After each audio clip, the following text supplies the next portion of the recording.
Hello children, welcome to असा education. आज हम करेंगे RBSC की 7वीं क्लास की हिंदी की किताब का 12वां चैप्टर वंशश्री।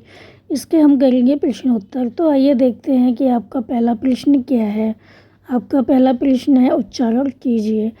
तो ये जो शब्द लिखे हैं उनको आपको बोलकर बताना है कि क्या लिखा है। तो पहला है उज्ज्वल, फिर है अंधियाली, फिर है संध्या और फिर है बल्लरी। इसके बाद जो क्वेश्चन है वो है सोचिए और बताएं। तो पहला है गिलहरियों के घर किस पर बने हैं। तो गिलहरियों के घर वृक्षों के कोटरों पर बने हैं। फिर है संसार कब सुनसान हो जाता है। तो सूरज के अस्त होने के बाद जो संसार है वो सुनसान हो जाता है। जब सूरज अस्त हो जाता है तो सूरज के अस्त होने पर संसार सुनसान हो जाता है। फिर है जंगल में कौन सा पक्षी नाचता है। तो जंगल में जो मोर होता है वो नाचता है। फिर आपका अगला प्रश्न है कि इन वाक्यों को अपनी कॉपी में लिखकर सही पर सही का निशान और गलत पर गलत का निशान कोष्ठक में लगाएं। पक्षी पत्तों से भी घर बनाते हैं, घर में नींद नहीं आती है। तीसरा है बेल जो है पेड़ों से लिपट जाती है। फिर है राहगीर झरनों का पानी नहीं पीते हैं। तो पहला है पक्षी पत्तों से भी घर बनाते हैं, ये बात सही है कि गलत है। तो ये बात सही है। फिर है घर में नींद नहीं आती है, तो ये बात गलत है, घर में ही नींद आती है। फिर है बेल जो होती हैं पेड़ों से लिपट जाती हैं, ये बात सही है। फिर है राहगीर झरनों का पानी नहीं पीते हैं, तो ये गलत है। जो मुसाफिर होते हैं, राहगीर होते हैं, वो झरनों का पानी पी लेते हैं। तो पहला सही है, फिर गलत है, फिर सही है और फिर गलत है। तो आपका अगला प्रश्न है कि नीचे लिखी आशय की पंक्तियाँ कविता से छांटकर लिखिए। तो पहला है चील और चकवे घर की ओर लौट आते हैं। तो ये जो पंक्तियाँ हैं वो कौन सी हैं जिसमें कि इसका अर्थ है चील और चकवे घर की ओर लौट आते हैं। तो ये है चल पड़ते घर को चील को, जिसका अर्थ होता है चील और चकवे घर की ओर लौट आते हैं। तो यहाँ पर जो कविता थी आपकी उसका अर्थ दिया हुआ है, तो वो पंक्ति छांट के लिखनी है जो ये अर्थ दिया हुआ है उससे मेल खाती हो। तो फिर है जहाँ साल के पेड़ उगे हैं। तो पंक्ति थी हैं खड़े जहाँ पर सालवास। फिर है यह क्रम रोजाना होता है। तो पंक्ति थी फिर वही बात रे वही बात। फिर है बिना प्रयास के नींद आ जाती है। तो यहाँ पर जो पंक्ति थी कविता की वो थी निंद्रा लग जाती अनायास। तो पहला है आपका चल पड़ते घर को चील कोक। फिर हैं खड़े जहाँ पर सालवास। फिर वही बात रे वही बात, निंद्रा लग जाती अनायास। फिर आपके हैं अति लघु उत्तरात्मक प्रश्न। पहला है रात भर कौन सा पक्षी रोता है। तो रात भर चकोर पक्षी रोता है। फिर है बसदा का वन्य प्रांत कैसा है। तो बसदा का वन्य प्रांत एकांत शांत है। फिर आपके हैं लघु उत्तरात्मक प्रश्न। इसमें पहला है पशु पक्षी कब घर लौट आते हैं। तो सूरज जब ढलने लगता है और आसमान में अंधेरा घिरने लगता है तो जो पशु पक्षी होते हैं अपने अपने घरों में लौट आते हैं। फिर हैं चौपाए कैसी घास चरते हैं और कहाँ। जो चौपाए मतलब जिनके 4 पैर होते हैं, मतलब जो जानवर होते हैं वो कहाँ पर और कैसी घास चरते हैं। तो चौपाए जो होते हैं नरम नरम घास चरते हैं जो झरने और नदी के आसपास उगी होती है। फिर आपके हैं दीर्घ उत्तरात्मक प्रश्न। पहला प्रश्न है कविता का मूल भाव अपने शब्दों में लिखिए। उत्तर होगा प्रस्तुत कविता में प्रकृति का सौंदर्य और प्राणी जगत में उसकी उपयोगिता पर प्रकाश डाला गया है। प्राकृतिक सौंदर्य के उदाहरण के लिए वन का चित्रण किया गया है जो अत्यंत शांत है, जहाँ पशु पक्षी निवास करते हैं और जहाँ से गुजरते हुए मानव भी उसकी सुंदरता पर मोहित हुए बिना नहीं रह पाते। वह मीठे झरनों और नदियों के पानी से अपनी प्यास भी बुझाता है और उस सुहावने वातावरण में थोड़ी देर बैठने पर अनायास नींद में भी डूब जाता है। तो इतना सुंदर वातावरण होता है वन का कि वहाँ पर जो मनुष्य जाता है उसको नींद आ जाती है, झरने का मीठा पानी पीता है, अपनी प्यास बुझाता है। तो इस कविता में कुछ विशिष्ट वनस्पतियों और पक्षियों की भी चर्चा की गई है, जैसे साल, बांस, चकोर, कोक, चील आदि।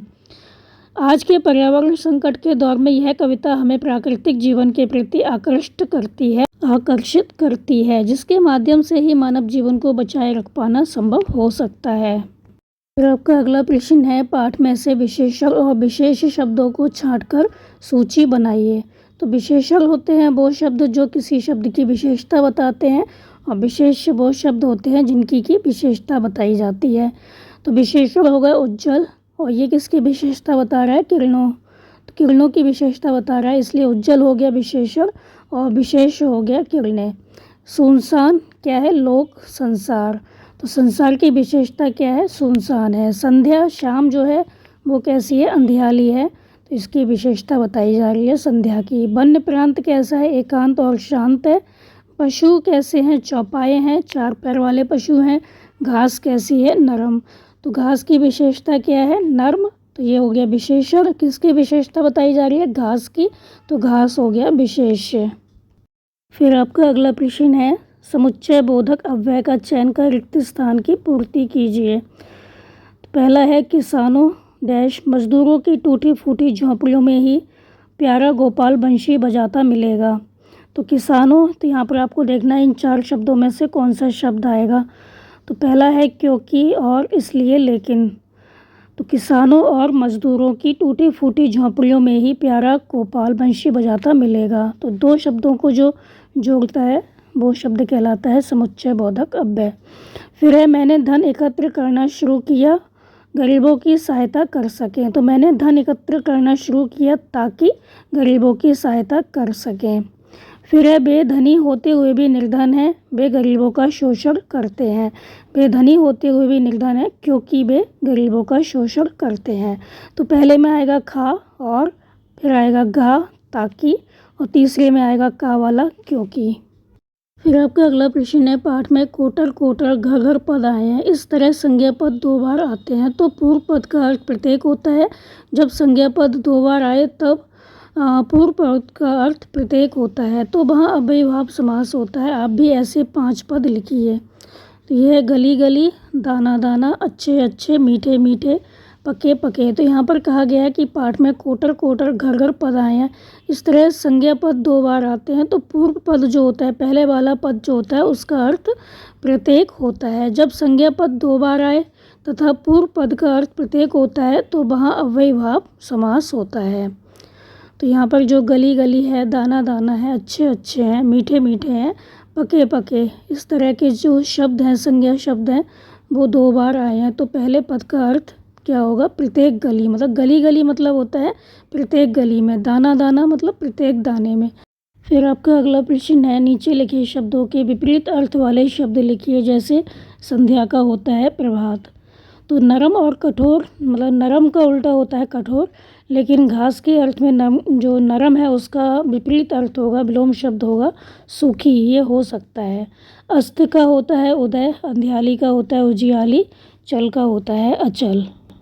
फिर है आपका अगला प्रश्न, जैसे पंछी का समानार्थी शब्द है पक्षी, खग और बीज, मतलब पर्यायवाची शब्द हैं, इसी तरह घर, सरता, वसुधा, सूरज, रजनी के 3-3 समानार्थी शब्द लिखिए, पर्यायवाची शब्द लिखिए। घर का हो जाएगा गृह, आलय, निवास। सरता का होगा नदी, तरंगुड़ी, तटनी। वसुधा का होगा पृथ्वी, भू, धरा। सूरज का होगा दिन का, रवि, भास्कर। रजनी का होगा रात, रैन, यामिनी। फिर आपका अगला प्रश्न है, जंगल हमारे लिए बहुत उपयोगी हैं, कैसे, अपने विचार लिखिए। आंसर होगा, आज पर्यावरण की सुरक्षा के लिए जंगल अथवा वनस्पतियां अत्यंत आवश्यक हैं, जिसकी कमी की वजह से पूरे संसार का जो पर्यावरण है और उसकी वजह से मानव का जो अस्तित्व है वो खतरे में पड़ गया है। तो क्या होता है, बाढ़ और सूखा जैसी प्राकृतिक आपदा से जो वन है वो हमारी रक्षा करते हैं। इसके अलावा विविध उपयोगी सामग्री जैसे हैं लकड़ियां हैं, फल फूल हैं, कंदमूल हैं, जड़ी बूटियां हैं, वो भी हमें जंगल से प्राप्त होती हैं। तो उपयोग की जो चीज़ें हैं वो जंगल से हमें प्राप्त होती हैं। तो वन में रहने वाले निवासियों के जनजीवन के लिए भी जंगल बहुत आवश्यक है, ताकि उनका जीवन, उनकी सभ्यता तथा उनकी जो संस्कृति है वो सुरक्षित रह सके। फिर आपका अगला प्रश्न है, पेड़ पौधे रात में अपना भोजन क्यों नहीं बना पाते हैं, कारण लिखिए। आंसर होगा, प्रकाश संश्लेषण की क्रिया के द्वारा जो पेड़ पौधे हैं वो अपना भोजन बनाते हैं, जिसके लिए सूर्य का प्रकाश अनिवार्य होता है। तो सूर्य के प्रकाश में ही जो पेड़ पौधे हैं वो अपना भोजन बनाते हैं। चूँकि रात में सूर्य का प्रकाश नहीं होता है, इसलिए जो पेड़ पौधे हैं रात में अपना भोजन नहीं बना पाते। तो जो पेड़ पौधे होते हैं क्या करते हैं, सूरज की रोशनी में ही अपना जो भोजन है वो बनाते हैं। तो सूर्य का प्रकाश आवश्यक होता है, हालांकि रात में सूरज नहीं निकलता है, इसलिए पेड़ पौधे अपना भोजन नहीं बना पाते। पेड़ प्रकाश संश्लेषण की क्रिया के द्वारा अपना भोजन बनाते हैं। फिर आपका अगला प्रश्न है, जंगल को बचाने के लिए हमें क्या क्या करना चाहिए, लिखिए। आंसर होगा, जंगल को बचाने के लिए हमें सबसे पहले तो जंगलों में फैली वनस्पतियों और वृक्षों के संरक्षण पर ध्यान देना चाहिए। मतलब जो जंगल में वनस्पतियां हैं और जो वृक्ष हैं उनको नहीं काटना चाहिए, उनकी रक्षा करनी चाहिए। अपने आसपास भी जितना संभव हो सके वृक्षों और पौधों की सुरक्षा तथा नए पेड़ पौधे लगाने का प्रयास करना चाहिए। वनों और वृक्षों की रक्षा क्यों आवश्यक है, इसे लेकर आम लोगों को जागरूक करने का प्रयास करना चाहिए, जागरूक बनाने का प्रयास करना चाहिए। इसी के साथ साथ सर्वाधिक महत्वपूर्ण यह है कि जंगल में रहने वाले निवासियों को बिना छेड़े उनके तौर तरीकों के साथ रहने देना चाहिए।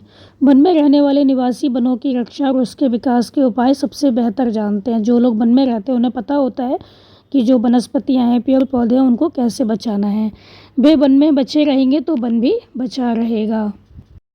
फिर आपका अगला प्रश्न है, वृक्षारोपण विषय पर बाल सभा में अपने विचार प्रकट कीजिए। आंसर होगा, हमारे जीवन को बचाए रखने के लिए वृक्षों का होना अत्यंत आवश्यक है। यह हमें वातावरण में चारों ओर फैले विषैले प्रदूषण से बचाते हैं। पूरे संसार में सभ्यता और शहरीकरण के प्रसार के कारण वनों की अंधाधुंध कटाई हुई है। इसका परिणाम सबसे ज़्यादा मौसम पर देखा जा सकता है।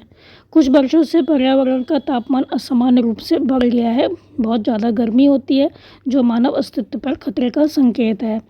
अभी भी समय है कि हम सचेत हो जाएं और जितना अधिक संभव हो सके हम वृक्ष लगाएं तथा वृक्षों और वनों की सुरक्षा करें। इसके अलावा वन और वृक्ष से हम सूखा और बाढ़ जैसी प्राकृतिक आपदाओं से भी लड़ सकते हैं और बच सकते हैं। वृक्ष हमें गर्मी के दिनों में शीतल छाया भी देते हैं और अपनी हरियाली से आंखों को सुकून भी। साथ ही भांति भांति के वृक्ष अपनी प्राकृतिक सुंदरता से भी हमें आनंदित करते हैं। वनों और वृक्षों से हमें अनेक तरह की उपयोगी लकड़ियाँ, फल फूल और जड़ी बूटियाँ भी प्राप्त होती हैं, जो एक अतिरिक्त लाभ है। इसलिए हमें अपने आसपास अधिक से अधिक पेड़ पौधे लगाने का प्रयास करना चाहिए, अधिक से अधिक पेड़ लगाने चाहिए। फिर आपका अगला प्रश्न है, पाठ में जंगल में पाए जाने वाले साल बांस वनस्पतियों के नाम आए हैं। वन में और कौन कौन सी वनस्पतियां उगती हैं, सूची बनाइए। तो वन में और कौन कौन से वृक्ष, पेड़ पौधे, वनस्पतियां उगती हैं, उनकी आपको सूची बनानी है और बताना है कि इनका क्या लाभ है, क्या विशेषताएँ हैं। तो ये जो हमने वनस्पतियाँ बताई हैं, वृक्ष बताए हैं, उनके नाम हैं इस प्रकार। सागवान, विशेषताएं हैं इमारती लकड़ी के लिए सागवान, देवदार और शीशम और चीड़। ये इमारती लकड़ी जो होती है, इमारतें बनाई जाती हैं उसमें प्रयोग की जाती है इसकी लकड़ी। और औषधि के लिए जो चीड़ होती है वो प्रयोग की जाती है। बरगद का वृक्ष जो है वो छायादार वृक्ष है, इससे दवाई भी बनती हैं। पीपल का वृक्ष है वो भी छायादार वृक्ष है, इससे भी दवाइयाँ बनती हैं। पाकड़ है वो छायादार वृक्ष है। नीम छायादार वृक्ष है, इससे दवाई भी बनती है। कटहल है फलदार वृक्ष है, कटहल का फल होता है, मतलब कटहल जो है वो सब्जी बनाने के काम आता है। और इसकी जो लकड़ी होती है इमारत के उपयोग भी होती है, मतलब इमारत के काम भी आती है, मकान बनाने के काम भी आती है। फिर है महुआ, तो महुआ फलदार वृक्ष है और इसकी लकड़ी जो होती है वो इमारत के योग्य भी होती है। बबूल है वो औषधि हेतु उपयोगी है, औषधि के काम आता है बबूल। बेर जो है वो फलदार वृक्ष है और लकड़ी जो है इमारत के योग्य भी होती है। कदम्ब जो है वो छायादार और फलदार वृक्ष है। आंवला औषधि के लिए प्रयोग किया जाता है, फलदार वृक्ष है। आम है फलदार वृक्ष है, इसकी लकड़ी भी इमारत के योग्य होती है। बेल फलदार और इसकी लकड़ी भी इमारत के योग्य होती है। जामुन जो है फलदार वृक्ष है, लकड़ी इमारत के योग्य होती है। सेमल जो है इससे रुई बनती है। तो ये सारी इसकी इनकी विशेषताएं हैं और जो इधर नाम दिए हुए हैं वनस्पति, वृक्ष, पौधे, ये सारे पौधे हैं और इनकी विशेषताएं इस प्रकार है। फिर आपका अगला प्रश्न है, इनमें से हमारे लिए स्वास्थ्यवर्धक औषधि पौधे कौन कौन से हैं। तो इनमें से हमारे लिए बरगद, पीपल, नीम, जामुन, वेल, आंवला और बबूल आदि वृक्ष स्वास्थ्य के लिए अनेक तरह से लाभकारी हैं। इसके अलावा तुलसी हमारे स्वास्थ्य के लिए बहुत लाभदायक है, जो एक झाड़ी होती है। इसके साथ साथ जितने भी फलदार वृक्ष हैं वे हमारे स्वास्थ्य का पोषण करते हैं। फिर है आपका अगला प्रश्न, अपनों से बड़ों से पूछकर सूची बनाइए कि ये कौन कौन सी बीमारियों में कैसे उपयोग में ली जाती हैं। तो आंसर होगा, नीम जो होती है चर्म रोगों में, हमारे त्वचा संबंधित जो रोग हैं उसमें प्रयोग की जाती है। आंवला जो है वो शरीर की प्रतिरोधक क्षमता बढ़ाने के लिए प्रयोग किया जाता है।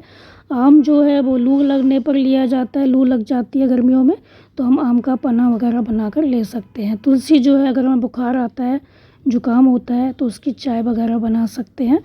तो इस तरह से हम उपयोग में ला सकते हैं। फिर आपका अगला और अंतिम प्रश्न है, आप द्वारा बनाई सूची में से कौन कौन से पौधे अपने आंगन गमले में लगाना चाहेंगे। तो कौन से पौधे ऐसे हैं जो आप अपने घर में लगाना चाहेंगे। तो हमने जो सूची बताई थी पहले, उसमें से हम तुलसी का पौधा अपने घर में लगाना चाहेंगे, जबकि नीम, कटहल, कदम और आंवले को हम अपने बड़े से आंगन में लगाना चाहेंगे। तो आप जो भी पौधा लगाना चाहते हैं वो यहाँ पर लिख सकते हैं। तो ये थे आपके इस चैप्टर के प्रश्न उत्तर बच्चों। आप इनको अच्छे से समझ कर याद कर लीजिए और हमारे चैनल ऐसा एजुकेशन को लाइक कीजिए, सब्सक्राइब कीजिए और शेयर करना बिल्कुल मत भूला करिए। Thank you.